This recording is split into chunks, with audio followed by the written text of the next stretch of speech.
जय हिंद, वंदे मातरम। दोस्तों, मैं आपका दोस्त दा गुरु आपके अपने चैनल दा गुरु बी लर्न में आपका बहुत बहुत स्वागत करता हूं। आज हमारी इस वीडियो में आपको जो भी महत्वपूर्ण फैक्ट्स होंगे वो आपको बताया जाएगा। यह हमारा पहला पार्ट है फैक्ट्स का और यह सभी के लिए बहुत ही महत्वपूर्ण है। हमारी इस वीडियो में आपको बताया जाएगा कि भारत के बारे में जो रोचक बातें हैं, महत्वपूर्ण बातें हैं, वो बताया जाएगा। वर्दी यानी जो पुलिस की वर्दी होती है उसमें जो स्टार लगे हुए होते हैं उसका क्या मायना होता है, और स्टार के डबल स्टार के रूप में जो होते हैं वो क्या दर्शाता है, जो 3 स्टार होते हैं वो क्या दर्शाते हैं, किस प्राणी के 3 दिल होते हैं वो आपको बताया जाएगा। दवाओं के बारे में बताया जाएगा। दवा के बारे में आपने देखा होगा कि बीच में लाइन होती है, वो क्या बताती है। आपको इस वीडियो में आपको सभी बताया जाएगा ये। और एक बात, जो मानव शरीर का मूत्र होता है पीले रंग का होता है तो क्या दर्शाता है, सफ़ेद रंग का होता है तो क्या दर्शाता है, गाढ़े पीले रंग का होता है तो शरीर में किस लक्षण को दर्शाता है, ये आपको सब बताया जाएगा। और किस देश में सबसे कम एज की प्रधानमंत्री बनी है वो आपको बताया जाएगा। बहुत ही महत्वपूर्ण बातें बताई जाएंगी। ईट की फुल फॉर्म आपको बताई जाएगी कि ईट की फुल फॉर्म क्या होती है, डेट की फुल फॉर्म क्या होती है। एक पेंटिंग आपने देखी होगी, ये पेंटिंग बहुत ही कम ऐसे व्यक्ति होंगे जो ये पेंटिंग जिन्होंने कभी ना कभी ना देखी हो। ये मोनालिसा की पेंटिंग है। इसके बारे में बहुत ही महत्वपूर्ण रहस्य है, बहुत ही महत्वपूर्ण बातें हैं, वो भी आपको हमारी इस वीडियो में बताया जाएगा। तो चलिए बिना देरी करते हुए शुरू करते हैं हम आज की अपनी वीडियो। हमारा जो पहला फैक्ट है वो हम भारत के बारे में बताएंगे।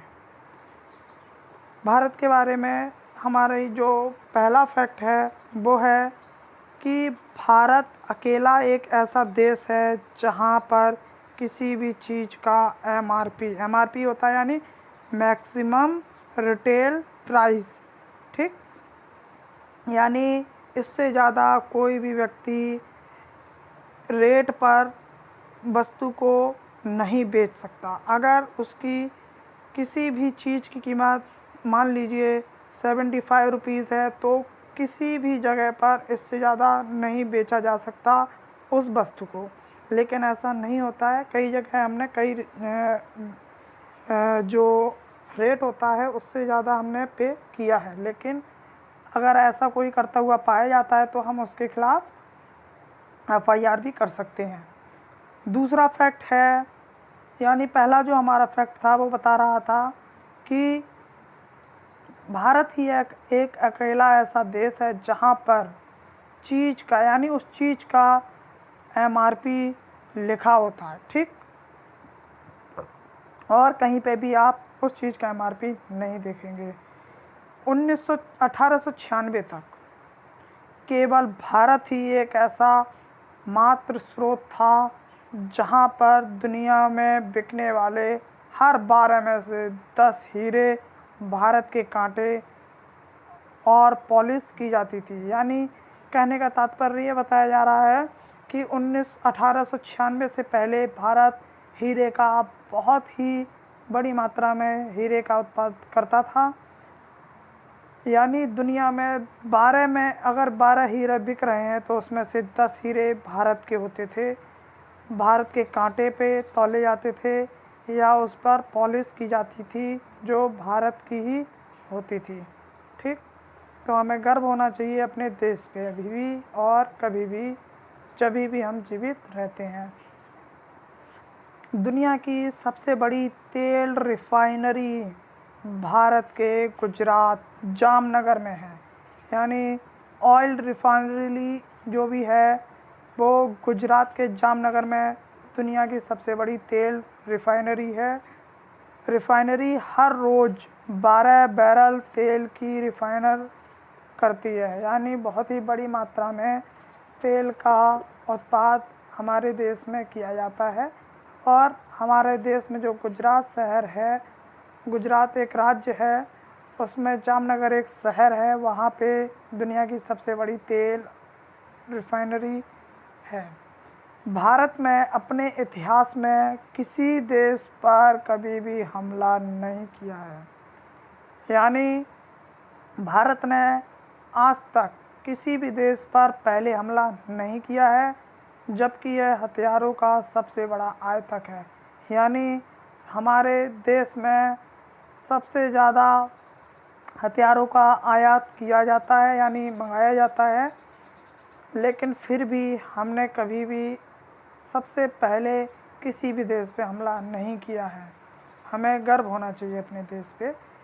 तमिलनाडु के तंजौर में स्थित ब्रह्मदेश्वर मंदिर दुनिया का पहला एक ऐसा मंदिर है जो पूरी तरह ग्रेनाइट से बना हुआ है। यानी तमिलनाडु एक ज़िला है भारत में, उसके तंजौर में स्थित एक मंदिर है, उस मंदिर का नाम है बृहदेश्वर मंदिर। बृहदेश्वर मंदिर है, वह एक ऐसा मंदिर है दुनिया का जो पूरी तरह ग्रेनाइट से बना हुआ है।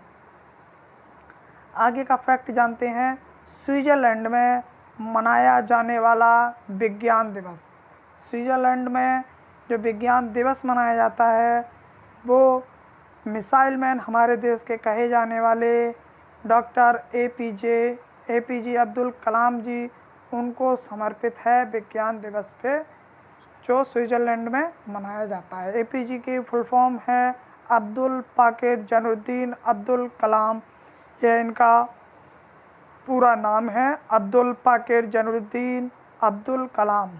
ठीक, यानी स्विट्ज़रलैंड में जो विज्ञान दिवस ऐसे भी पूछ लिया जा सकता है परीक्षाओं में भी, और हमें यह पता भी होना चाहिए कि किस देश में विज्ञान दिवस एपीजे हमारे देश के मिसाइल मैन के रूप में मनाया जाता है, यानी उनको समर्पित है। तो कौन सा ऐसा देश है? स्विट्ज़रलैंड है।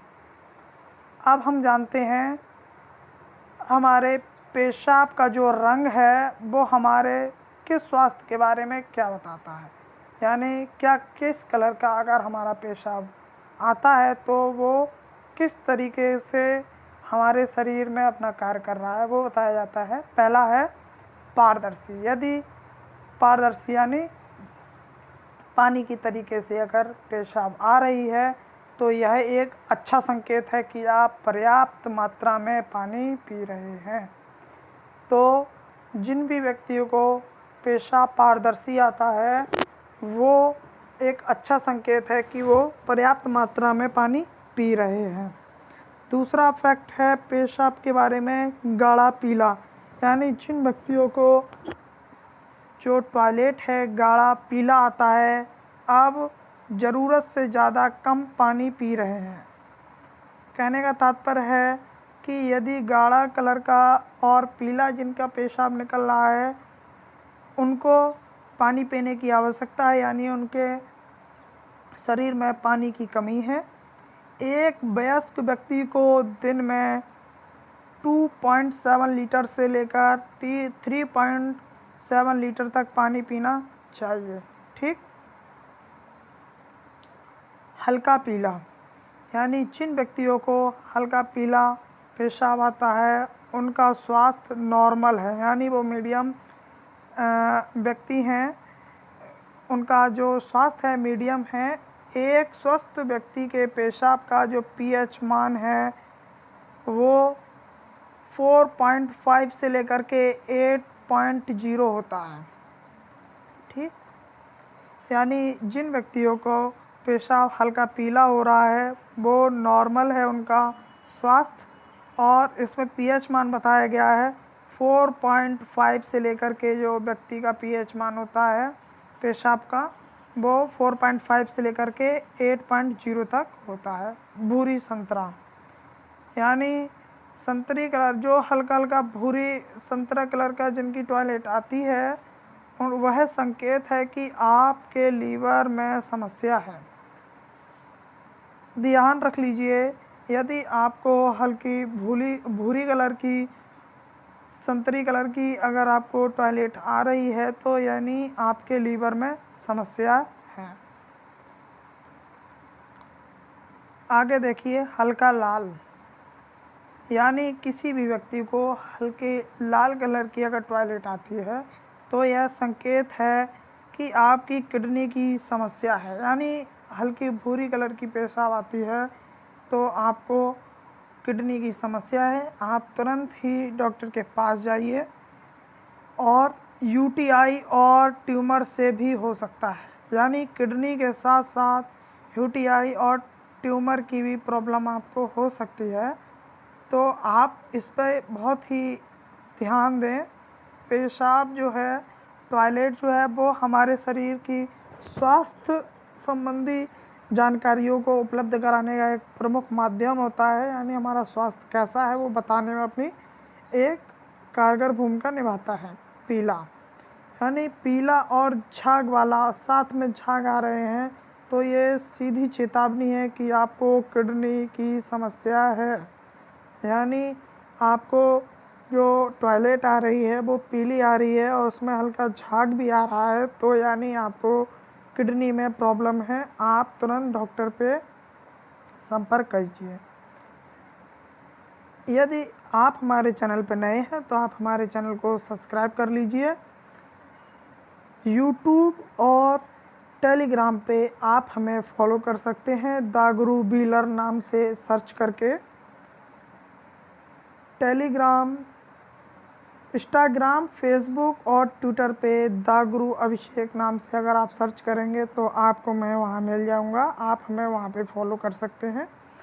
फेसबुक, ट्विटर, अगर आप हमसे व्हाट्सएप ग्रुप से जुड़ना चाहते हैं, हमारा एक व्हाट्सएप ग्रुप बना हुआ है, अगर आप उससे जुड़ना चाहते हैं तो आप हमारे इस नंबर पे आप हमें मैसेज कर दीजिए। आपको उस ग्रुप से जोड़ लिया जाएगा और उसका लिंक इन सब का आपको नीचे डिस्क्रिप्शन में भी मिल जाएगा।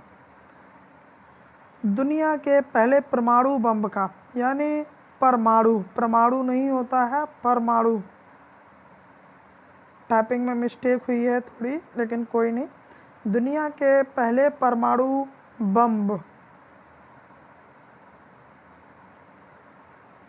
का नाम लिटिल बॉय था और दूसरे परमाणु बम का नाम फैट मैन था।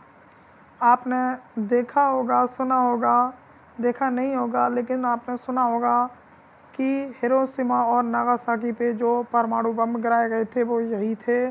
लिटिल बॉय आपको जो जिस जगह गिराया गया था, पहला परमाणु बम था ये हिरोशिमा पे गिराया गया था और फैट मैन ये नागासाकी पे गिराया गया था। यानी दुनिया का जो पहला परमाणु बम है उसका नाम था लिटिल बॉय और दूसरे परमाणु बम जो था उसका नाम था फैट मैन।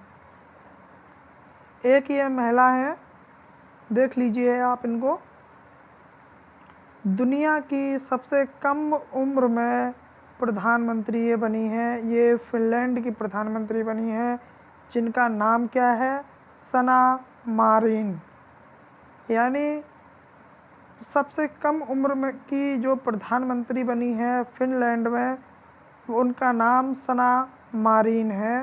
वो आप इस चित्र में आप देख सकते हैं। ये फिनलैंड की सबसे कम उम्र की प्रधानमंत्री हैं। नेपाल एक ऐसा देश है जहाँ कोई स्वतंत्रता दिवस नहीं मनाया जाता। अजीब बात है, लेकिन आपको पता भी होना चाहिए कि स्वतंत्रता दिवस कौन मनाता है। स्वतंत्रता दिवस वो व्यक्ति मनाते हैं, उस देश के व्यक्ति मनाते हैं जो किसी अन्य देश पे जिन पर पहले से कब्जा हो रखा हो। यानी नेपाल एक ऐसा देश था जिस पर किसी का कब्जा नहीं था, ठीक, इसीलिए वो स्वतंत्रता दिवस नहीं मनाता है। उस पर किसी ने गुलामी नहीं की थी नेपाल पे। ऐसा कौन सा देश है जिसके अंदर एक भी पेड़ नहीं है? अजीब बात है कि ऐसा कौन सा देश है जहाँ पे एक भी पेड़ नहीं है। तो ये कौन सा देश है? ये है कतर। कतर एक ऐसा देश है जहाँ पे एक भी पेड़ नहीं है, ठीक। आप हमारे चैनल को सब्सक्राइब कर लीजिए और साथ में बेल आइकन दबा दीजिए ताकि जब भी मैं वीडियो अपलोड करूं तो आपको उसका नोटिफिकेशन मिल सके। ये जो आप चित्र देख रहे हैं ये एक ऑक्टोपस का चित्र है। इसके 3 दिल होते हैं। किस प्राणी के पास 3 दिल होते हैं? तो ये ऑक्टोपस होता है। ठीक,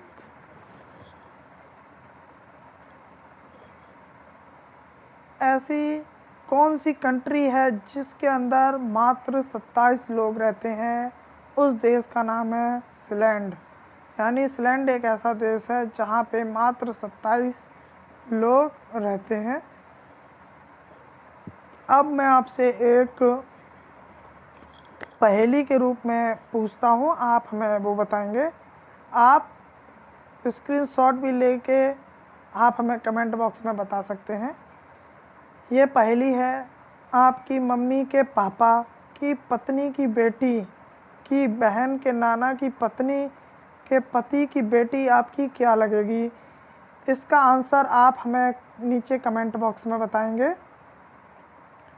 दोबारा मैं बता देता हूँ, आपकी मम्मी के पापा की पत्नी की बेटी की बहन के नाना की पत्नी के पति की बेटी आपकी क्या लगेगी? आप हमें इसका उत्तर नीचे कमेंट बॉक्स में देना।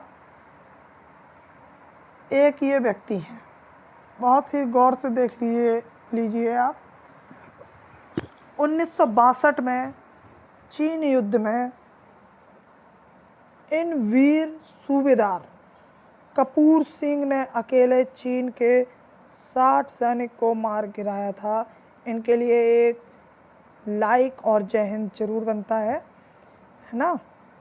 मैंने भी ये जो तथ्य हैं बहुत ही महत्वपूर्ण और बहुत ही ज़्यादा मेहनत करके एकत्रित किए हैं।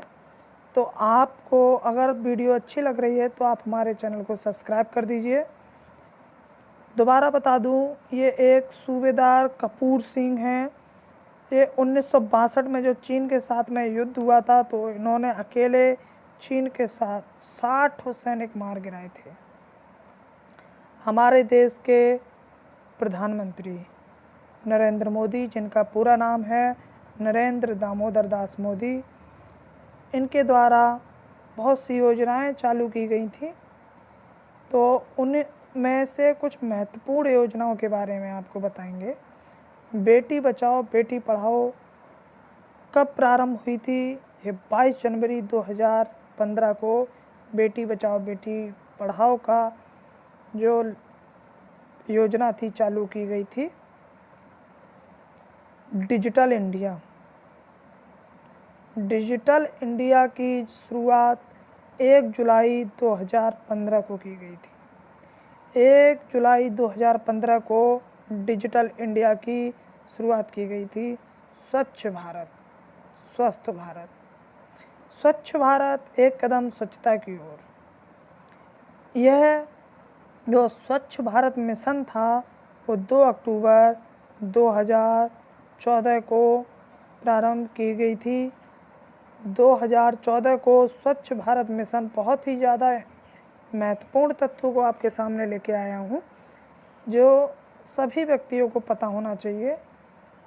तो स्वच्छ भारत मिशन 2014 को 2 अक्टूबर 2014 को प्रारंभ की गई थी। जन धन योजना, जिसका लाभ लोगों ने बहुत उठाया है और भी लोग जो गरीब लोग हैं वो उठा रहे हैं।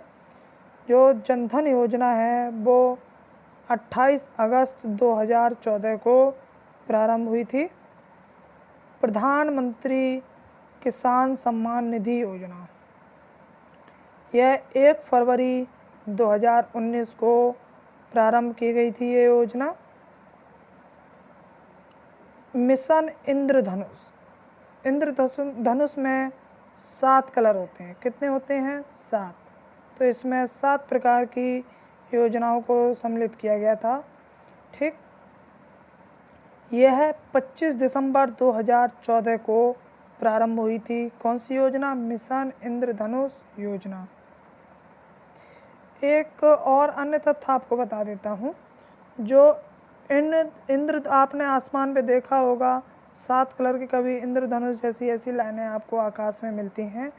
वो प्रकाश जब पानी से टकराता है उससे इंद्रधनुष का निर्माण होता है। ठीक, यानी पानी और प्रकाश के मिलने से इंद्रधनुष का निर्माण होता है। यानी हम इंद्रधनुष को स्वयं उत्पन्न कर सकते हैं। कैसे, मैं आपको बता देता हूँ। मैंने खुद एक बार इंद्रधनुष घर पे बनाया था। कैसे बनाया था? एक बाउल में मैंने पानी रखा। पानी भरने के बाद उसे उसमें शीशा रखा जो आधा पानी में डूबा था और आधा बाहर था। ठीक, यानी आप एक बाउल में पानी भरें थोड़ा सा और उसमें एक शीशा रखें। शीशा पानी से आधा डूबा होना चाहिए, आधा नहीं डूबा होना चाहिए। और फिर उस पर सूर्य की जो रोशनी पड़ेगी शीशे पे, और उससे आप शीशे को जहाँ पे भी घुमाएंगे, दीवार पे आप घुमाइए, दीवार पे आपको दिखेगा। दीवार पे आप इंद्रधनुष खुद बना सकते हैं। ठीक, आप अगर सोचेंगे कि आसमान में बन जाए, वो आसमान में नहीं दिखेगा, लेकिन आप दीवार पे शीशे को ऐसे घुमा घुमा के आप दिखाइए तो दीवार पे बन जाएगा। या ज़मीन पे दिखाएंगे, ज़मीन पे तो दिख नहीं पाएगा क्योंकि आप ऐसे अगर उसको नीचे करेंगे तो पानी गिर जाएगा और उस पर सूर्य की किरणें आ नहीं पाएंगी। सबसे बड़ी बात, यानी आपको करना क्या है, एक बाउल में आपको पानी भरना है, उसमें आधा डूबा हुआ शीशा रखना है और आधा ना डूबा हो, और जब सूर्य की किरणें उस पर पड़ेंगी, और आपने देखा होगा जैसे घड़ी को शीशे पे कभी का लाइट, हम ऐसे बच्चों को पहले परेशान करते थे अपने साथ के कि सूर्य की किरण जैसे ही टॉर्च पे पड़ती थी हम उसको ऐसे ऐसे घुमा के किसी के चेहरे पे लगाते थे। तो उसी तरीके से आप घुमा के आप दीवार पे करेंगे तो आपको इंद्रधनुष बना हुआ नज़र आएगा। तो मिशन इंद्रधनुष की रचना, वो मिशन इंद्रधनुष जो है 25 दिसंबर 2014 को प्रारंभ की गई थी। अटल पेंशन योजना, अटल पेंशन योजना 9 मई 2015 को प्रारंभ की गई थी। अटल जी के बारे में मैंने एक चित्र भी बनाया जब उनकी मृत्यु हुई थी 15 अगस्त को। और उनकी एक कविता है बहुत ही मशहूर, आप अवश्य सुनिए, बहुत अच्छी उनके द्वारा कविता है, हार नहीं मानूंगा रार नहीं ठानूंगा। तो ये आप कविता ज़रूर एक बार सुनिए। यदि आपको हमारे चैनल में थोड़ी सी भी अच्छी महत्वपूर्ण बातें मिल रही हैं तो आप हमारे चैनल को सब्सक्राइब कर लीजिए, वीडियो को शेयर कर दीजिए ताकि ये नॉलेज अन्य लोगों को भी मिल सकें, क्योंकि इसमें घरेलू संबंधी भी बहुत ही हर प्रकार की इसमें जानकारी आपको मिलेंगी। टूथपेस्ट के बारे में बताया जाएगा। टूथपेस्ट पे हरा रंग की लाइन होती है, वो क्या दर्शाती है, जो पीले रंग की होती है, काले रंग की होती है, कि वो हम लोग ध्यान नहीं देते हैं, लेकिन ये आज से जब मैं आपको ये पता चल जाएगा तब आप बहुत ध्यान देंगे इस चीज़ पे। तो बहुत सारी महत्वपूर्ण बातें आज हम आपको बताने वाले हैं। कौन सा मंदिर पानी में तैर सकता है? बहुत ही महत्वपूर्ण है, ऐसा कौन सा मंदिर है जो पानी में तैरता है? ये देखिए, ये एक मंदिर है 800 से लेकर के 900 वर्ष पूर्व तेलंगाना में इस रामप्पा मंदिर की मजबूती का पता लगने की कोशिश हुई। यानी इस मंदिर का नाम है रामप्पा मंदिर। आप याद करते हुए चलिए, रामप्पा मंदिर।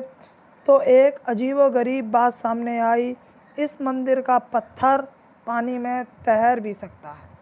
यानी इस मंदिर के जो पत्थर है वो पानी में तैर सकता है, वह डूबता नहीं है। यह मंदिर बहुत सुंदर और मजबूत तो है ही, लेकिन इसके साथ ही यह अपने आप में एक शास्त्र भी है, हमारा इतिहास भी है। इस महान मंदिर ने समुद्र मंथन की घटना को पत्थर पर उकेरा गया है। यानी जब रामचंद्र जी सीता जी को लेने जा रहे थे रावण से, तो बीच में जो समुद्र पड़ा था उस पर भी इसके अंश पाए गए थे पत्थर के, और समुद्र मंथन हुआ था एक, जिसमें समुद्र के बीच में एक बहुत ही दैवीय शक्ति वगैरह के थ्रू एक स्तंभ आया था। उसमें एक सांप था, सांप का फन,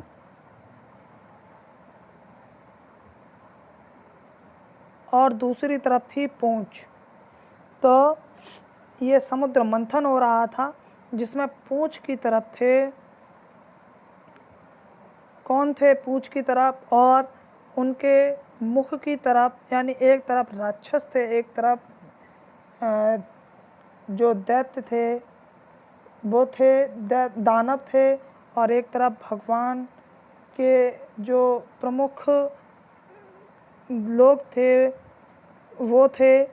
तो आप हमें ये बताएंगे इस कमेंट बॉक्स में कि पूंछ की तरफ जो दानव थे, राक्षस थे, वो थे या भगवान थे जब समुद्र मंथन हुआ था, और मुख की तरफ कौन थे, ये आप हमें कमेंट बॉक्स में बताएंगे। ठीक, तो यानी इसमें हमने रामाप्पा मंदिर है तेलंगाना का, जो समुद्र, जिनके पत्थर समुद्र पे या पानी पे तैर सकते हैं। बहुत ही ज़्यादा महत्वपूर्ण, एम का पूरा नाम क्या है? एम का पूरा नाम है एम्बिशन इन माइंड। ठीक, बहुत सारे लोग कहते हैं हमारा एम यह है, यानी आज हम इस वीडियो के माध्यम से हमको ये भी पता चल गया कि एम की फुल फॉर्म क्या होती है। एम की फुल फॉर्म होती है एम्बिशन इन माइंड, यानी हमारे माइंड में पता है कि हमें किस ऊंचाई तक जाना है। डेट का पूरा नाम, डेट का भी पूरा नाम होता है, जी हाँ, डेट की फुल फॉर्म होती है डेट एंड टाइम एवोल्यूशन।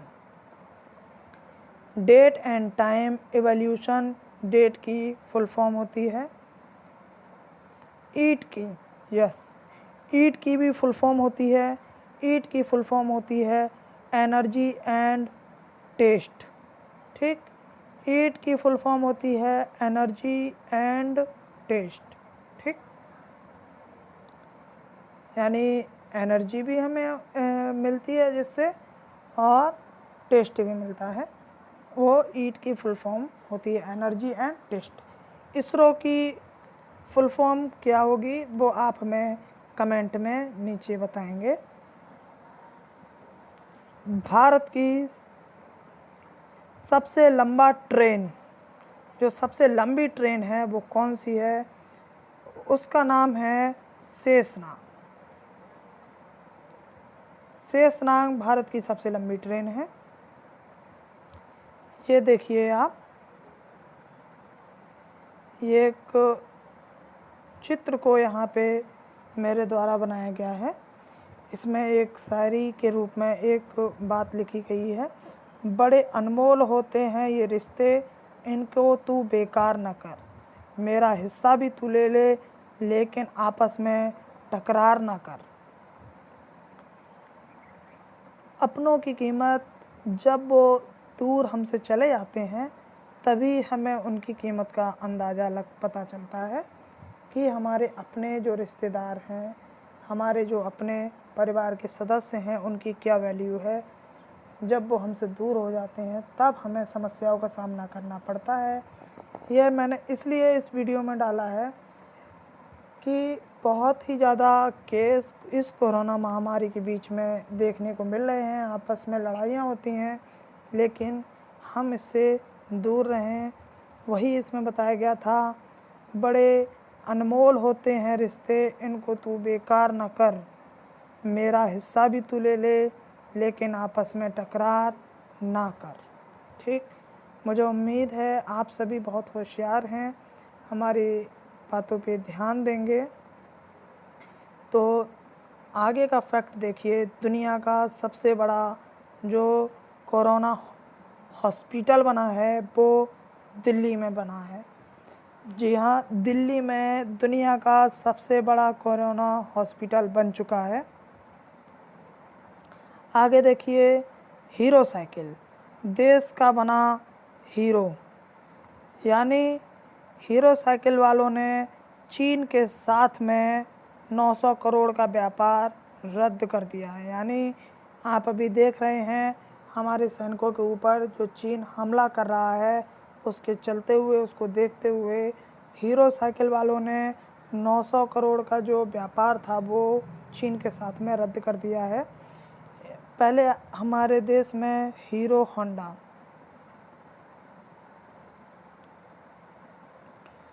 क्या नाम है, हीरो होंडा नामक मोटरसाइकिल इत्यादि देखने को मिलती थी, जिसमें 2 लोगों का कंट्रीब्यूशन हो रखा था।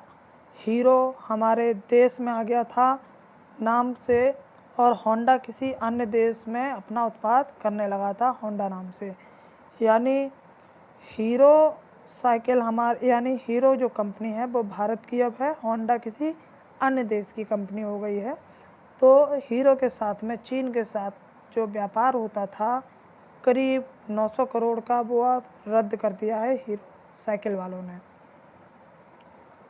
एक ये पेंटिंग आप देख रहे हैं, ये पेंटिंग से सभी लोग परिचित होंगे, ज़रूर आपने कहीं ना कहीं ये पेंटिंग देखी होगी। ये पेंटिंग एक महिला मोनालिसा की है। इसके बहुत ही महत्वपूर्ण रहस्य हैं।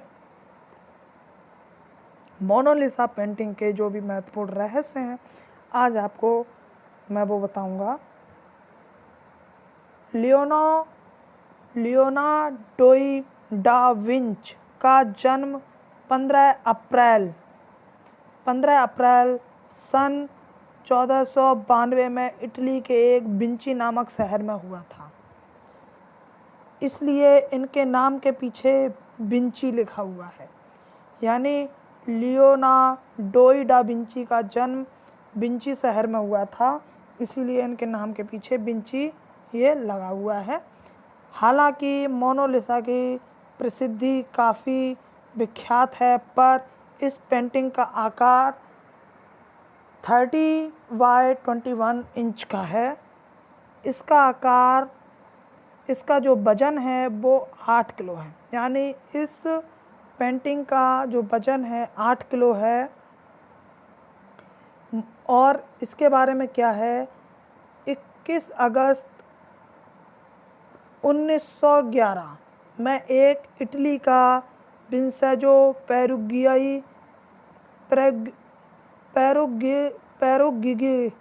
पेरुगिगी नामक चोर नए इस पेंटिंग को म्यूजियम से चुरा के ले आए थे। यानी इस पेंटिंग को ये जो चोर था वो चुरा के ले आया था इटली से। 1913 में यह चोर पकड़ा गया। 1911 में चुराए जाने के बाद यह पेंटिंग इतनी मशहूर हुई कि इससे पहले यह पेंटिंग इतनी मशहूर नहीं हुई थी। बाद में यह बात भी सामने आई कि यह चोर एक बहुत बड़ा देशभक्त था और उसने पेंटिंग सिर्फ इसलिए चुराई थी क्योंकि यह पेंटिंग विंची ने बनाई थी, जो इटली के थे। इसलिए इस पेंटिंग को भी इटली में होना चाहिए था, ना कि फ्रांस में। यानी इसकी जो महत्वपूर्ण बात सामने आई है वो मैं आपको बता दूं। ये जो पेंटिंग थी मोनालिसा की, यह फ्रांस में आ गई थी। तो एक चोर ने वहाँ से म्यूजियम से वो पेंटिंग को चुरा के ले आया था, क्योंकि वो इटली का था।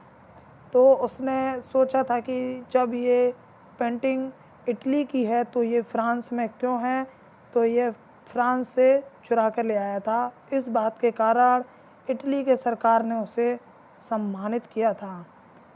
हैरानी की बात है कि एक जगह वह चोर कहलाया। किस जगह चोर कहलाया? ये फ्रांस में। लेकिन वही व्यक्ति उसको सरकार अवार्ड देती है और उसको देशभक्त नाम दिया जाता है।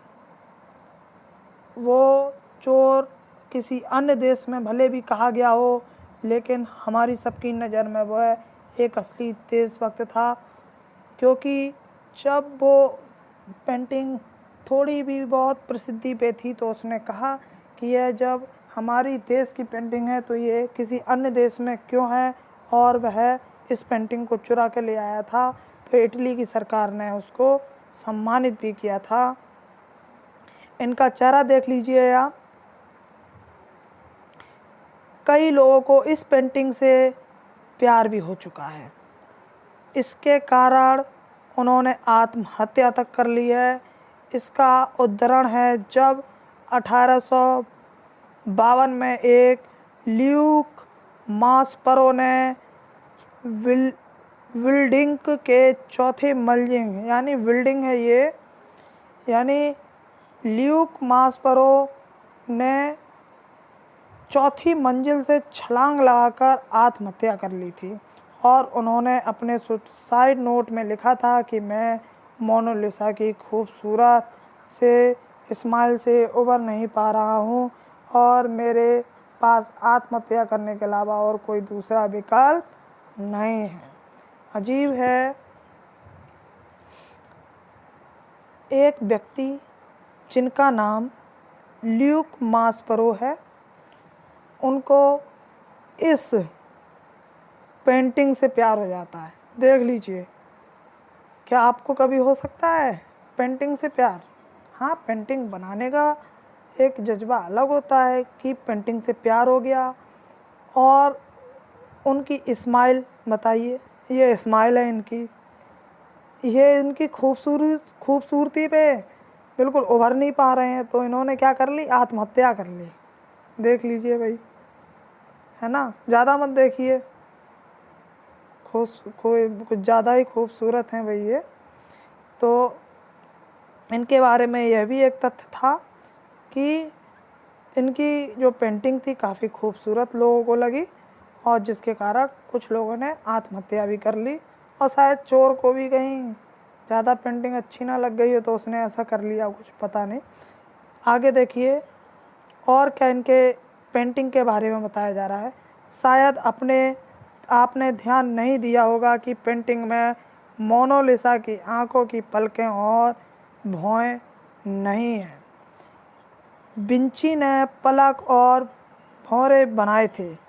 जो विंची नामक एक व्यक्ति था जो इटली का था, उसने पलक और भौहें बनाए थे, पर समय के साथ साथ वो गायब हो गई, यानी थोड़ा पेंटिंग फेड पड़ती गई, जिसके कारण वो पलक और भौहें उसकी नहीं रही। मोनालिसा की पेंटिंग का नाम मोनालिसा था, मोनालिसा था इस पेंटिंग का नाम, पर विंची ने स्पेलिंग मिस्टेक के कारण यह मोनालिसा हो गया।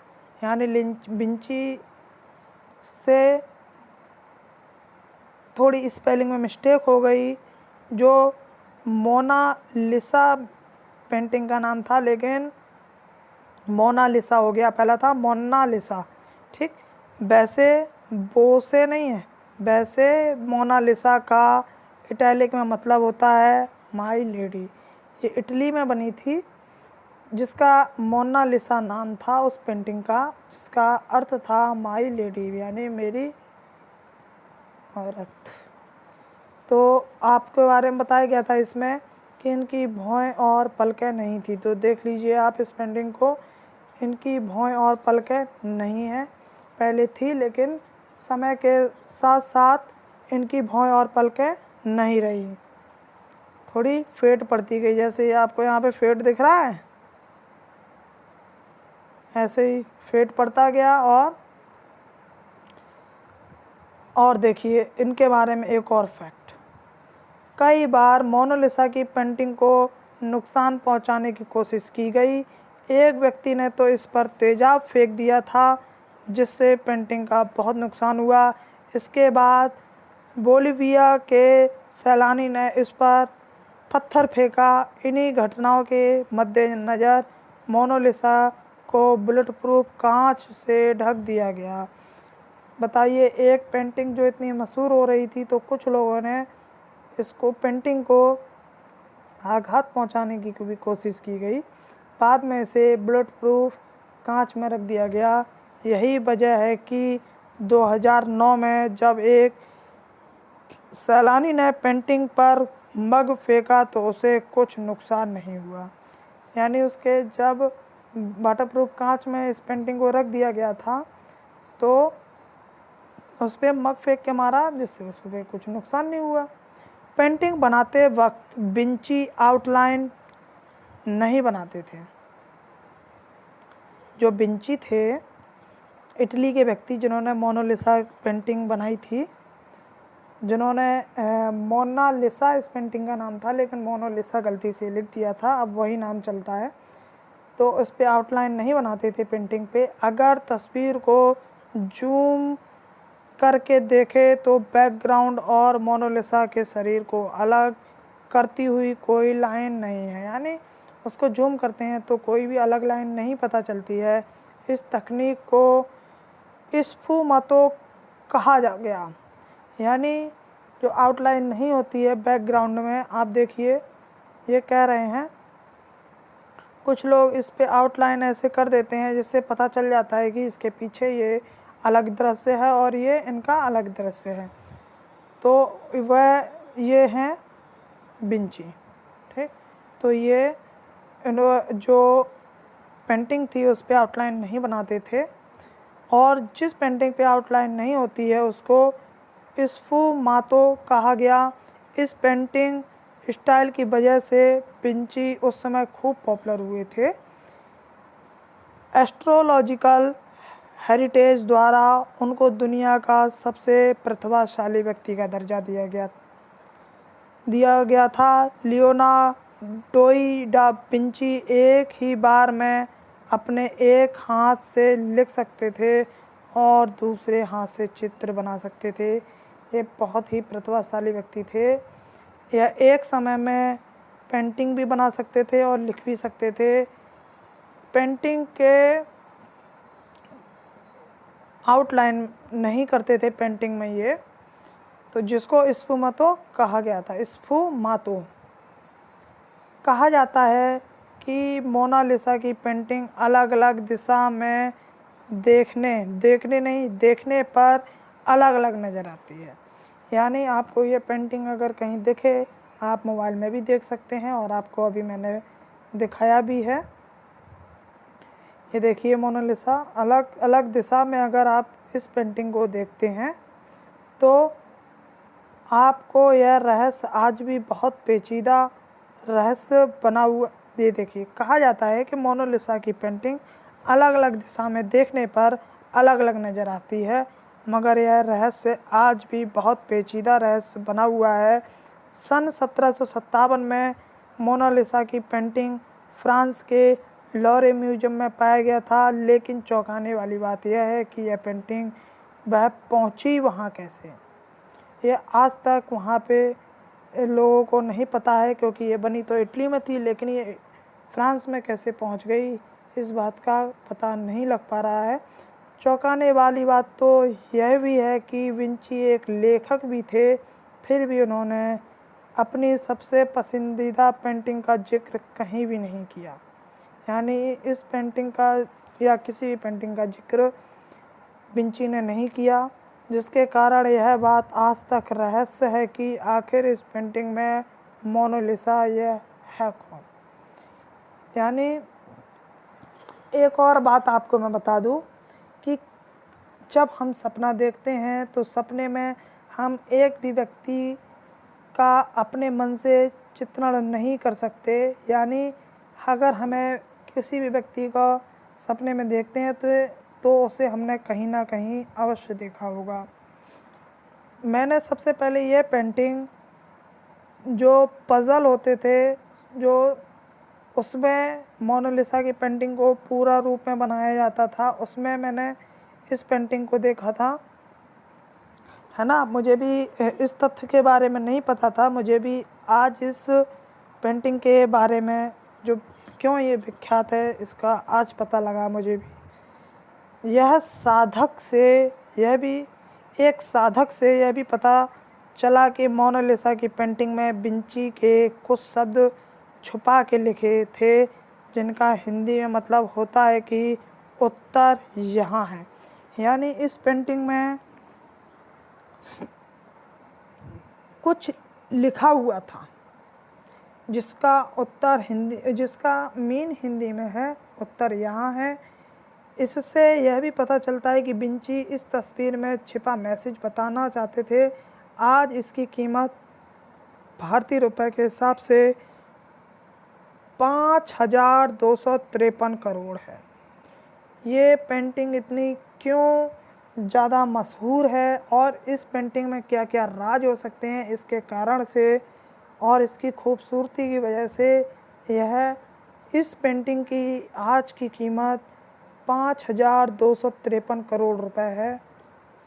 तो आगे एक और फैक्ट जान लेते हैं। हाल ही में एक वेबसाइट पैरानॉर्मल क्रूसिबल ने बताया कि मोनालिसा की पेंटिंग में एक एलियन छुपा है।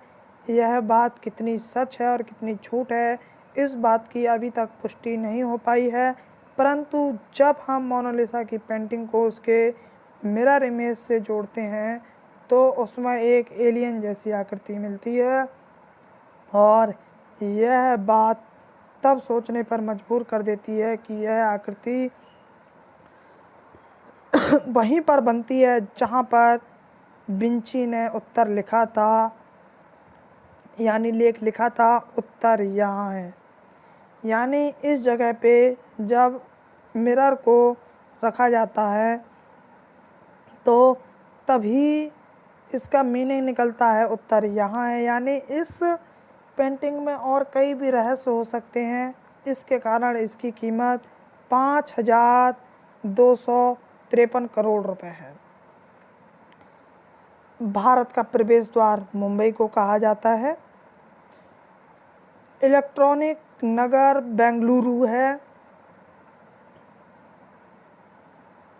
सरदार वल्लभ भाई पटेल लौह पुरुष के नाम से जाने जाने वाले यह पहले उप प्रधानमंत्री थे। यानी भारत के पहले उप प्रधानमंत्री सरदार वल्लभ भाई पटेल हैं, जिनको लौह पुरुष के नाम से जाना जाता है, जिनकी प्रतिमा गुजरात में दामोदर नदी के एक पिंड पे या घाट के पर बनाया गया है, जो विश्व की सबसे लंबी प्रतिमा है, आप सभी जानते होंगे, जिसका नाम स्टैचू ऑफ यूनिटी है। ठीक, तो चलिए आज की ये वीडियो यहीं पे समाप्त करते हैं। आगे का जो हमारे फैक्ट हैं वो आपको अगले पार्ट में आपको बता दिया जाएगा। कोलगेट के बारे में बता दिया जाएगा कि आखिर टूथपेस्ट के यूट्यूब पर ये बनी बनी अलग पट्टियों का क्या क्या मतलब होता है, वो आपको बता दिया जाएगा। और भी बहुत महत्वपूर्ण बातें बताई जाएंगी। सांप अगर काट ले तो हमें क्या करना चाहिए, ये बहुत ही महत्वपूर्ण, ये भी आपको अगले वीडियो में बताया जाएगा। तो चलिए आज के इस पार्ट को यहीं पे रोकते हैं। बहुत बहुत धन्यवाद, बहुत बहुत आपका आभार वीडियो देखने के लिए। तो आप हमारे चैनल को सब्सक्राइब कर लीजिए यदि आप हमारे चैनल पे नए हैं। आप हमारे जिन सभी का लिंक आपको नीचे डिस्क्रिप्शन में मिल जाएगा। आप सर्च करके भी यूट्यूब और टेलीग्राम पे अगर आप सर्च करते हैं द गुरु बी लर्न, तो सबसे पहले हमारा ऊपर चैनल हमारा ही दिखेगा। तो आप उसको सब्सक्राइब कर लीजिए, शेयर कर दीजिए आप अपने दोस्तों को ये वीडियो।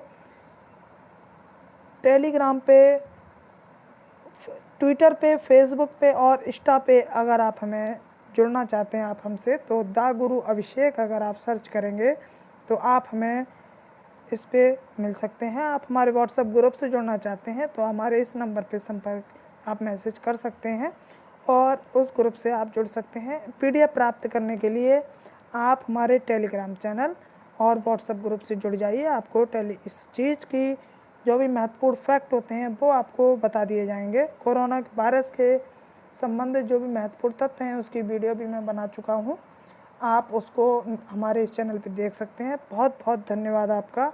जय हिंद, जय भारत।